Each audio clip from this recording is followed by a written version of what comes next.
de grève au niveau des enseignements de la maternelle, du primaire, de l'enseignement secondaire général, technique et professionnel. Le peuple béninois a suivi le compte-rendu des 2 rencontres que le chef de l'État a eues avec les responsables syndicaux, en plus de l'importante séance de travail des 12 et 13 mars 2012 à la présidence de la République avec les associations de parents d'élèves et d'étudiants, les responsables de culte, les responsables des écoles confessionnelles et privées, les responsables des centrales et confédérations syndicales, les maires de communes, les préfets de département, les membres du gouvernement et les présidents des institutions de la République sous la présidence effective du président de la République. À la suite de toutes ces discussions, certains syndicats ont compris l'importance de l'enjeu qu'il y a en appelant à la reprise des classes pour sauver notre école et ne pas compromettre l'avenir des enfants, victimes innocentes de cette crise. Par contre, d'autres syndicats sont encore hésitants à reprendre le chemin de l'école ou s'obstinent à persister dans le mouvement de grève. À ce sujet, le président de la République, chef de l'État, chef du gouvernement et père de la nation, me charge d'inviter tous les enseignants des 3 ordres suscités à reprendre sans hésiter le chemin de l'école dès demain, lundi 19 mars 2012. L'année scolaire 2011-2012 ne sera pas blanche. Les examens et concours professionnels auront bel et bien lieu et toutes les dispositions sont prises pour assurer la sécurité des apprenants et des enseignants, la sécurité des uns et des autres, bref, la sécurité de tous.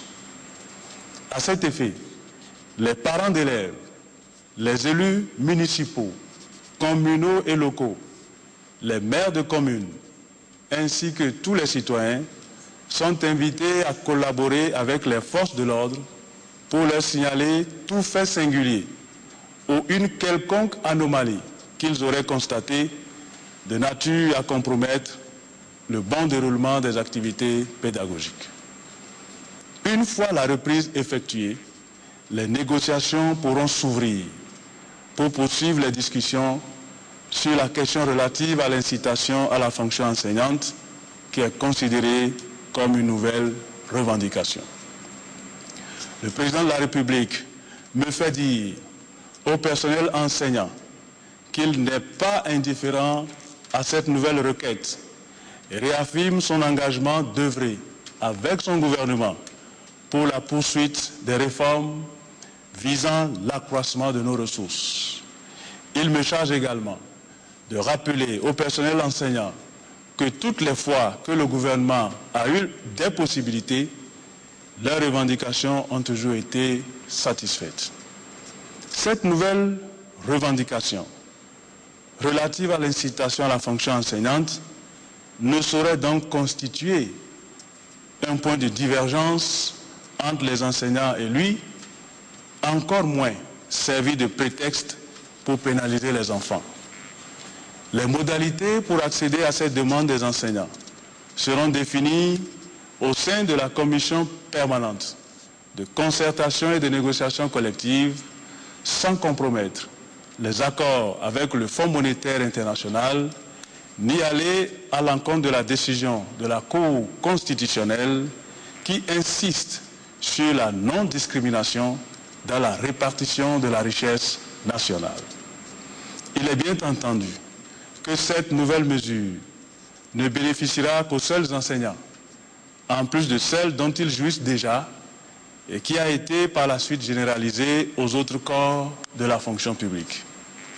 Pour le moment, la situation économique et financière du pays, due aux multiples crises mondiales, avec ses répercussions sur nos finances publiques, ne permettent pas au gouvernement de prendre un quelconque engagement dans l'immédiat.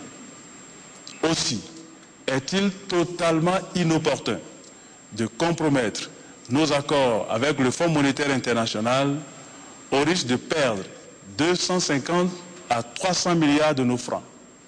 Ces fonds importants, destinés à nos populations, seront investis dans les communes, dans les secteurs de la santé, de l'hydraulique villageoise, de l'électrification rurale, des pistes rurales, bref, dans les infrastructures socio-communautaires pour stimuler la croissance économique et faire reculer la pauvreté.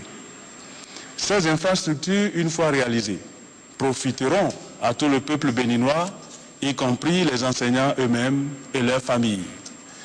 Le paiement des salaires relève donc de la souveraineté nationale et devra être assuré par nos propres ressources et non par les contribuables des pays qui soutiennent nos efforts de développement. D'ailleurs, aucun pays n'accepte plus que son épargne finance les salaires des pays assistés, quel que soit le pays. C'est devenu une règle désormais universelle. Toutes ces explications ont été données au cours des rencontres et séances de travail ci-dessus rappelées. Si malgré cela, certains enseignants persistent dans leur refus de reprendre les activités académiques, il ne reste au président de la République, qui a la haute charge de la conduite des destinées de notre pays, que de prendre la mesure de ses responsabilités constitutionnelles. Et il a décidé de les prendre de façon irréversible et irrévocable avec la fermeté requise. À cet effet, le président de la République, garant de l'ordre et de la sécurité publique de tous les citoyens et devant faire jouir à tous les Béninois le droit à l'éducation garanti par la Constitution du 11 décembre 1990, fera procéder au remplacement de tous ceux qui refuseraient de travailler par d'autres Béninois civils et militaires. À cet égard, les radiations seront prononcées et les défalcations de salaire pour faire de grève effectuées. Les parents d'élèves sont donc invités à contrôler chaque jour les cahiers de leurs enfants pour s'assurer que les enseignants présents dans les établissements scolaires s'acquittent de leur obligation d'enseigner. Le chef de l'État et son gouvernement prendront toutes les dispositions pour donner aux enfants ce que la nation leur doit, à savoir l'éducation, la formation, le savoir, et ceci n'est pas négociable. Dans ce cadre, et en vue de créer les conditions propices au rattrapage des cours et de permettre aux candidats aux différents examens de se préparer sereinement, toutes les manifestations publiques, de quelque forme que ce soit, y compris les marches, sont rigoureusement interdites sur toute l'étendue du territoire national jusqu'à nouvel ordre.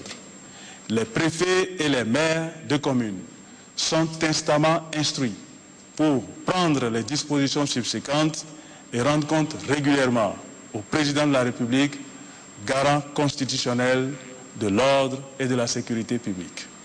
Vive l'école béninoise, que Dieu bénisse le Bénin.